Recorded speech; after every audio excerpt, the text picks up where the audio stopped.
Retrouvez votre émission Les quarts d'heure numériques tous les mardis à partir de 15h sur Radio Émergence. Retrouvez toute l'actualité autour du numérique au Gabon et partout ailleurs.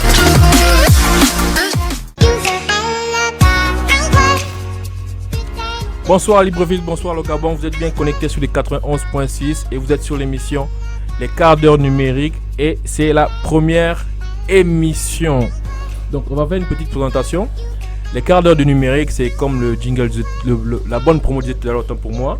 C'est une émission qui va vous parler de numérique, de toute l'actualité du numérique au Gabon et partout ailleurs. Donc je suis pas seul, je suis accompagné de Miss DYT. Alors comment ça va Miss DYT?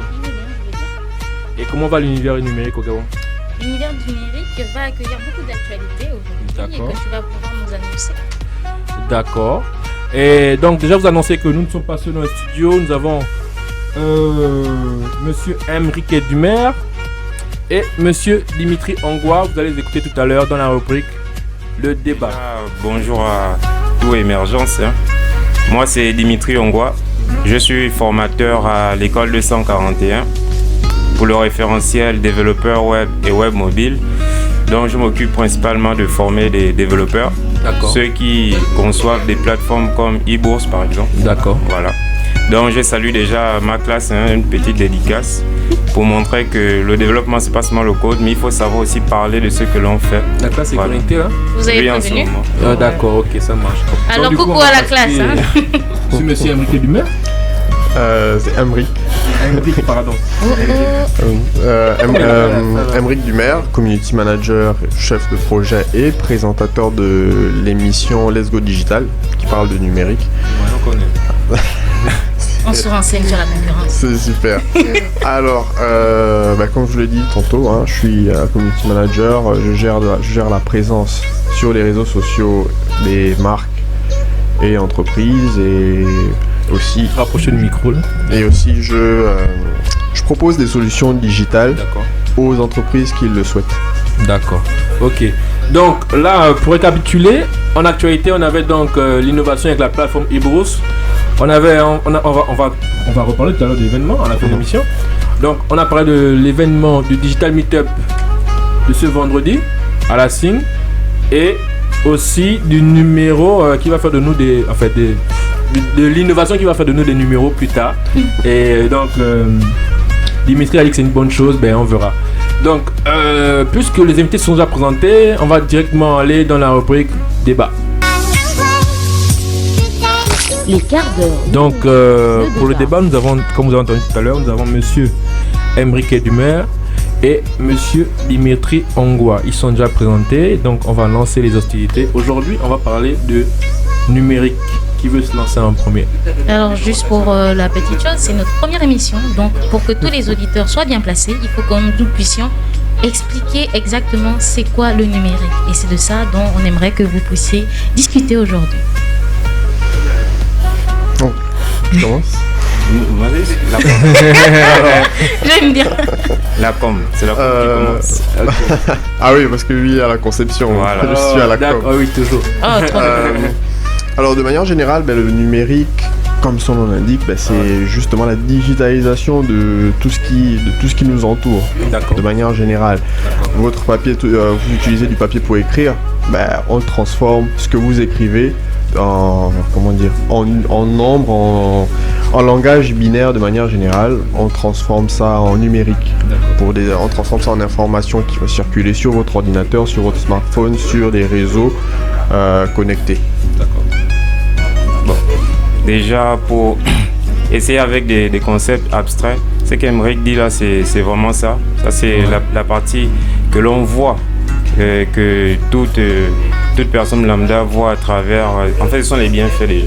D'accord. Mais derrière, si on remonte même à l'étymologie, avant le numérique, il y avait des concepts analogiques. Exactement. Voilà. À l'exemple du thermomètre à mercure, les appels, par exemple, les appels avant, c'était pas digitalisé. C'était compliqué. Si vous vous souvenez du téléphone à roulette, Ouais. voilà. Les communications étaient un peu analogiques. Maintenant, le concept de aussi numérique, de la télévision analogique. voilà, avec le TV gros sat et tube tout ça. derrière. Bref, le concept de numérique vient lorsqu'on veut quitter des informations numériques pour tomber sur des informations numériques, justement. Quand on Donc, quitte des informations analogiques pour tomber sur des informations numériques, désolé. Et derrière, qu'est-ce qui se passe? Un exemple simple, le thermomètre à mercure avait une petite jauge qui permettait de prendre la température corporelle, par exemple. Ok. Et en fonction du curseur, en fonction de sa position, vous essayez de D'accord. deviner plus ou moins où la température se trouve. C'était pas exact en fait. Enfin, c'était pas exact. D'accord. Mais lorsqu'on rentre, on veut numériser l'information. Là, on parle maintenant en termes de chiffres. On a maintenant des thermomètres, on dit numériques, simplement parce qu'on arrive à codifier l'information à l'aide des chiffres. Et là, c'est facilement compréhensible. Et ça, c'est facilement manipulable. C'est-à-dire lorsqu'on a un concept qu'on a enlevé du secteur analogique pour l'emmener dans le secteur du numérique, bonjour le champ des possibilités, parce que les manipulations qui sont derrière, à travers par exemple ce que nous on fait, des lignes de code, des concepts un peu en programmation, ça ce sont des données facilement manipulables et c'est ce qui nous permet d'avoir tous les services qu'on a aujourd'hui. D'accord. Christy Whitey, un avis sur le numérique? Habituellement, quand on parle du numérique, on aime à se dire qu'il s'agit d'Internet. Donc, mais j'aurais appris que qui dit numérique peut parler d'Internet, ne dit pas forcément Internet. Bien sûr, la nuance est très grande. Je vais nous inviter à mourir moins bête aujourd'hui. Volontiers. Voilà. Beaucoup. Le numérique, si vous voulez, c'est un ensemble. Comme je disais, c'est le fait de passer maintenant au concept numérique, donc avec des chiffres, ainsi de suite. Bref. Mais le numérique englobe plusieurs secteurs. Ça part des télécommunications, de la radio, aujourd'hui par exemple, même de la télévision. Et il y a aussi Internet à l'intérieur. Bref. Maintenant, si vous voulez comprendre ce qu'est Internet, ben, la question qu'il faut bien se poser, c'est ce qu'on confond souvent à tort et à travers Internet et le web, ce qu'on appelle vulgairement le web. Bien. Déjà, vous, en tant que radio, ce que vous faites, c'est de nos ménages, nous avons des postes récepteurs et vous avez une antenne, vous émettez. Donc on va dire dans une certaine mesure, mon poste est connecté à émergence. Voilà. Maintenant, à quoi ça sert d'avoir un poste qui est connecté à émergence s'il n'y a rien? C'est-à-dire c'est un blanc.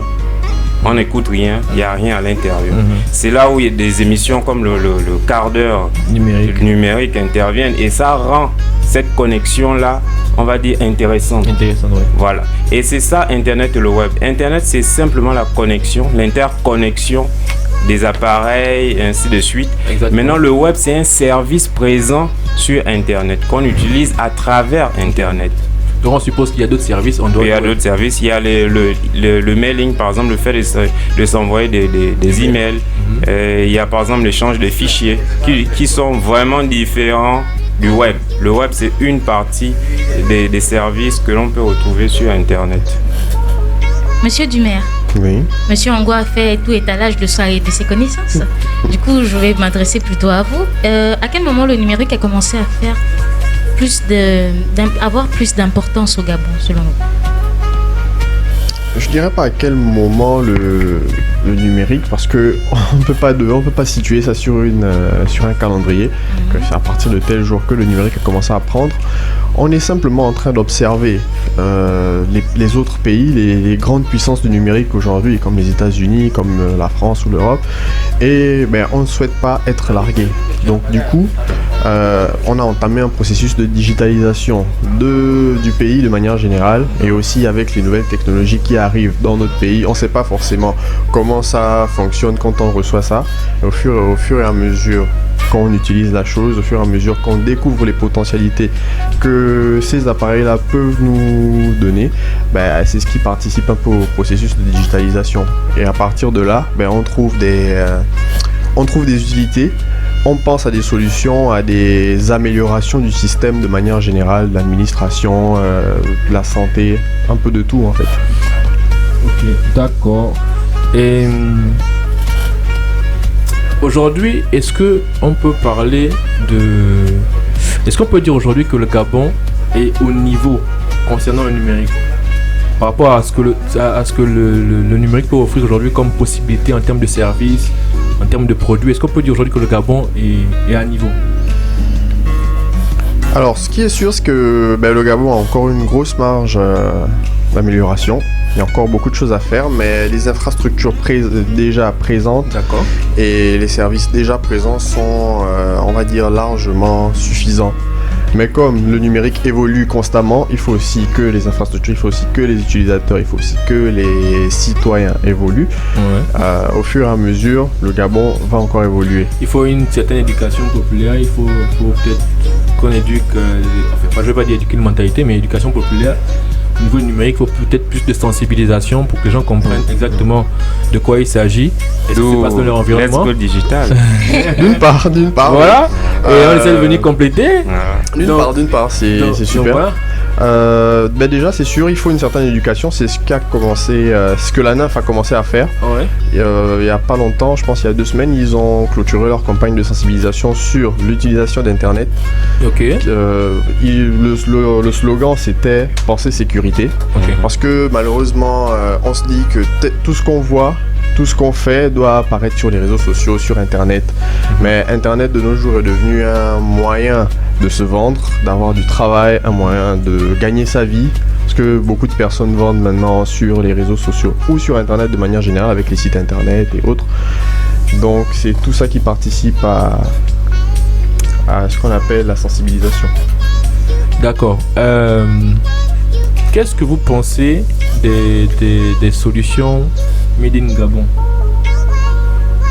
Qu'est-ce que vous pensez? Est-ce que vous pensez qu'aujourd'hui, les Gabonais arrivent à produire des solutions assez efficaces? J'entends solutions mobiles, j'entends solutions web ou n'importe quel produit. Je pense par exemple à Yobo Resto pour faire de pub. Vous connaissez Yobo Resto? Oui. Voilà. Qu'est-ce que vous pensez aujourd'hui de ces solutions-là? Est-ce qu'elles apportent vraiment quelque chose d'utile à la population gabonaise? Est-ce que vous pensez que tous les développeurs proposent quelque chose d'intéressant pour les Gabonais? Bon, si je peux intervenir dessus, déjà il faut voir le processus même déjà de création même des solutions des développeurs. D'accord. Il faut dire que les développeurs sur le plan local, ils évoluent dans un marché. Voilà. Et les développeurs, s'ils sont en entreprise et qu'ils trouvent leur compte, du coup ils n'arrivent plus à produire des solutions pour eux-mêmes. C'est vrai. Voilà.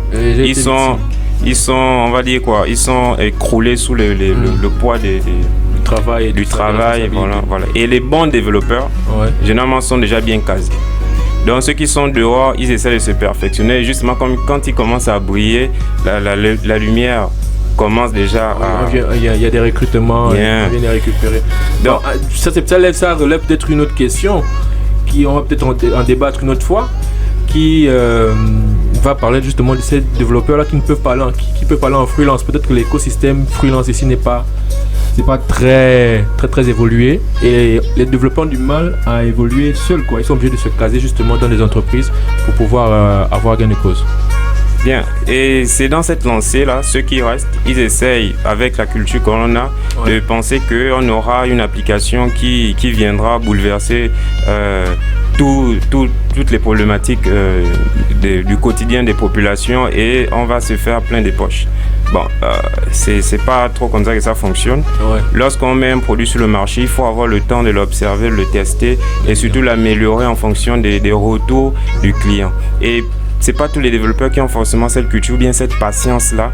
Et pour trouver un développeur qui essaie de cibler un besoin sans d'abord, c'est toujours pour avoir un profit, mais qui essaie de cibler un problème et s'attaquer à ça, on va dire de manière non lucrative, c'est quand même difficile. Ce qu'on essaie de faire, c'est vraiment gagner de l'argent à travers ça et pour payer par exemple des factures, comme eux-mêmes ils tentent souvent à Voilà, le dire, et les plus passionnés, s'ils ont un peu de temps, ils vont prendre leurs 2 heures, 3 heures qui restent dans la journée pour essayer de faire quelque chose, mais qui va sûrement mettre plus de temps à développer parce qu'ils sont occupés. Bon, mais après aussi, nous ne sommes pas dans un cas désespéré parce qu'il y a des communautés qui voient le jour et qui pensent déjà, qui ont déjà cette mentalité là. Oui, de proposer des solutions ouvertes et qui vont vraiment... Avant de penser à argent en fait. Voilà, avant de penser à argent, et qui vont, des solutions qui vont vraiment répondre aux problématiques des populations. Je dédicace par exemple le GDG de Libreville, le Google Developer Group qu'on a à Libreville, dont j'en fais partie. Donc c'est vraiment un cheval de bataille qu'on essaye de mener pour justement penser aux populations locales. D'accord. Misty Whitey? Alors, avec cette vous avez dit qu'il y a... si j'ai perdu mes mots. J'ai perdu le fil. Le fil de Facebook. Bon, en fait, ce que je voulais dire, c'est quels sont les différents métiers qu'on peut retrouver concernant le numérique, le digital. Quels sont les métiers les plus... En termes de nouveaux métiers que le numérique peut apporter, est-ce que vous pouvez citer comme ça, vite fait, des métiers que les gens peut-être connaissent pas, ils n'ont pas encore percuté, mais où les Gabonais travaillent vraiment, quoi. Ça rapporte vraiment. Histoire de susciter vocation, quoi. Donc, à chaud comme ça, il y a déjà le marché des applications mobiles qui est en vogue. Un développeur qui se spécialise là-bas aura une part de marché quand même conséquente localement. Voilà. Il suffira juste d'être efficace, c'est tout, pour rapidement réagir lorsqu'une offre se propose. Et tout ce qui est création de sites, ça on n'en cite plus parce que des agences, il y en a tellement déjà. Et tout ce qui est création d'applications métiers, comme on a vu le cas de eBourse tout à l'heure là, voilà, et tout le panel social que Emery connaît, tout ce qui est accompagnement d'entreprises, de marques, et ainsi de suite. Voilà, l'identité sur le toile. Avant de prendre la parole, Emric, là tu as abordé un point au niveau de... En fait, là, tu as parlé globalement de création de sites web. Oui. Ça, c'est peut-être encore un problème qu'on a ici en local, c'est qu'aujourd'hui, un créateur de site web, c'est une seule personne. Oui. Alors que dans le site web seul, on peut avoir plusieurs métiers en fait. Bien sûr. Et en Occident, c'est déjà le cas. Donc, il y a l'intégrateur, il y a le développeur, il y a l'infographe, il y a etc., qui vont tous intervenir sur un site web. Une fois, j'ai fait une recherche, je suis tombé sur, pour seulement un site web, sur 17 métiers. Oui. Donc, je vais essayer de faire la liste pour la prochaine fois et on va essayer de parler de ça. Mais c'est juste pour faire comprendre aussi aux gens que aujourd'hui, le numérique, c'est un monde vaste. Il y a beaucoup de possibilités et concernant le Gabon, je pense que le marché il est encore free, quoi. Que les gens essayent de voir de ce côté-là comment développer la chose. Pour revenir à ce que notre très cher ami de l'école de 141 a dit, en termes de métier, c'est vrai qu'il y a du développement web, il y a du référencement et tout. Mais il y a aussi du community management, ce qui est chose qui est assez simple à débuter. Exemple, moi je suis comme je vous l'ai dit, j'ai été formé en tourisme et hôtellerie et du jour au lendemain je me suis retrouvé community manager. C'est assez simple à débuter, c'est assez facile à appréhender ce métier. Il y a aussi le métier d'infographe, il y a le métier de rédacteur web même. Aujourd'hui on pense que rédacteur c'est la presse et la presse papier et autres. Mais de nos jours, il y a des blogs qui naissent, il y a même des grands journaux aujourd'hui comme Le Monde, comme Jeune Afrique, qui existent maintenant sur le web et qui cherchent que des rédacteurs web. Donc Misty Whitey, autre chose? Non, nous sommes arrivés à la fin de notre rubrique. Donc avant de clore la rubrique, puisque Monsieur Emric va partir, j'aimerais qu'il développe le sujet, en fait, qu'il parle de l'événement du vendredi 28 à la Cine. Qu'est-ce qui va se passer? Qu'est-ce qu'on aura concrètement? Que faut-il? Alors, de manière générale, le Digital Meetup, comme je l'ai dit tantôt, c'est une rencontre entre les professionnels et les amateurs du digital autour d'un thème où ils débattront, où ils trouveront des solutions, où ils présenteront certains outils qui sauvent la vie de manière générale. Et ce vendredi 28, on va traiter du service après-vente. Comme vous l'avez dit dans le thème, le service après-vente le numérique peut être un atout au service du service après-vente. Donc du coup, on va en débattre. Pour toutes les personnes intéressées ou qui ont des projets ou qui ont des problèmes par rapport à leur service après-vente, par rapport à ce qui se passe après avoir vendu, après avoir... Bien sûr. On a compris. Voilà, autant pour moi. Ce qui se passe après, en fait, quand le client, par exemple, n'est pas satisfait ou quelque chose comme ça, qu'est-ce qui se passe? Comment faire pour le satisfaire à travers mon numérique, mon outil digital ou ma page Facebook, quelque chose comme ça. Mais c'est ce dont on va parler. On va aussi présenter des outils pour améliorer la vie des utilisateurs. Bien sûr. Et voilà. Ok, Misty Whitey, quelque chose, non? On a clos la route. La rubrique close. Ok, d'accord. Merci, monsieur Aymeric Dumer. Merci, monsieur Dimitri Langlois, pour avoir répondu poliment à l'invitation. Ça nous a fait très plaisir de vous recevoir. On espère qu'on se reverra d'ici là pour débattre d'un autre sujet. Parce que comme aujourd'hui, on a débattu de façon générale du numérique, on va rentrer au fur et à mesure dans des sujets un peu plus précis et puis on essaiera d'en discuter ici. C'est ça, au plaisir de revenir. D'accord, donc nous vous remercions beaucoup. Merci à vous. Avant de partir, on va faire la petite photo. Retrouvez votre émission Les quarts d'heure numériques. tous les mardis à partir de 15h sur Radio Émergence.